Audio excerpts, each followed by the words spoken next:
கந்தர் அனுபூதி பாடல் 43. தூசாமணியும் துகிலும் புனைவாள் நேசா முருகானினதன்பருளால் ஆசா நிகழம் துகளாயின பின் பேசா அனுபூதி பிறந்ததுவே.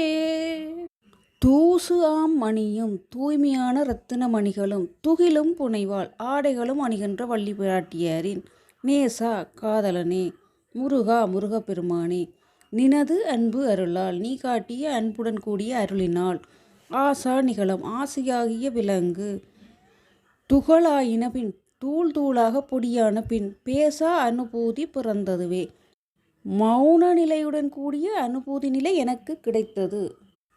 தூய மாணிக்க மாலையையும் அழகிய ஆடைகளையும் அணிந்திருக்கும் வள்ளியின் நாயகனே இளமையும் அழகுமுடையவனே உனது பெருங்கருணையின் காரணமாக ஏற்பட்ட திருவருளால் ஆசை என்கின்ற தொடர் சங்கிலி போன்ற பெருந்தடைகள் தூள் தூளாக உடைந்து போயின. நான் மோன நிலையை அடைந்து விட்டேன். இதுவே எனது அனுபூதியாகும். இதுவே எனது இந்த என்மத்தின் மிக பெரும் செல்வமாகும்.